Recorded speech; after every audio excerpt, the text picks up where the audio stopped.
Hi friends, இன்றைக்கி நம்ம அரைக்கீரை கடையில் தான் பண்ண போகிறோம். வாங்க எப்படின்னு வீடியோக்குள்ளே போய் பார்க்கலாம். இப்போ நம்ம அதுக்கு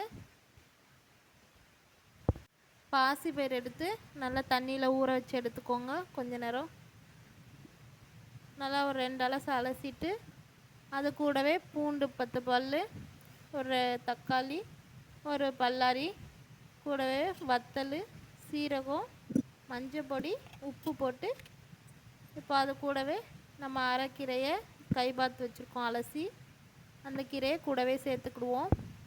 இப்போது குக்கர் மூடியை போட்டு லைட்டாக கொஞ்ச நேரம் வேக விட்டோன்னா கீரைலாம் அமுங்கிரும். அதுக்கப்புறம் நம்ம குக்கரை மாட்டி ஒரு 4 விசில் விட்டால் போதும். பாருங்கள் எவ்வளோ காணம் கம்மியாயிட்டுன்னு.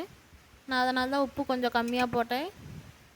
ஏற்கனவே கீரைக்குனா உப்பு பாதி உப்பு போடுங்க, அதுவே கரெக்டாக தான் இருக்கும்.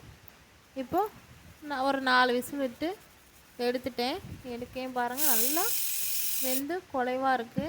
இப்போ நம்ம அதில் உள்ள வத்தல் மட்டும் எடுத்துக்கிறேன் தனியாக. எங்கள் பாப்பாவுக்கு 1 வயசு தான் இருக்குது. இவ்வளோ காரம் போட்டால் சாப்பிட்டுக்கிட மாட்டேன். அதனால் வத்தல் இல்லாமல் கடைஞ்சிக்கிறேன். கடைஞ்சதுக்கப்புறம் பாப்பாவுக்கு எடுத்து வச்சுட்டு அதுக்கப்புறம் நான் வத்தலை போட்டு கடைஞ்சிக்குவேன். நீங்கள் பச்சை மிளகா போடனாலும் போட்டுக்கலாம், வத்தல் போடனாலும் போட்டுக்கலாம்.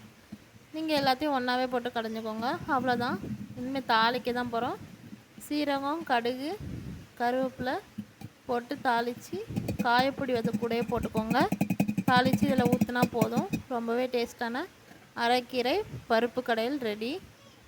நீங்களும் செஞ்சு பார்த்துட்டு எப்படி இருக்குன்னு கமெண்ட்டில் சொல்லுங்கள். எனக்கு லைட்டாக உப்பு பத்தாமல் இருந்துச்சு, அதனால் போட்டுக்கிட்டேன். எப்போதுமே கீரைக்கு அரை உப்பு போடுங்க. பத்தலைன்னு தெரிஞ்சால் மட்டும் எக்ஸ்ட்ரா போடுங்க. அதிகமாக போட்டுறாதீங்க. கீரை கம்மியாக இருந்துச்சுன்னா உப்பு அதிகமாக தெரியும், டேஸ்ட்டே அது மாறிடும். அவ்வளோதான். ரொம்பவே டேஸ்ட்டான அரைக்கீரை கடையில் ரெடி ஆயிடுச்சு.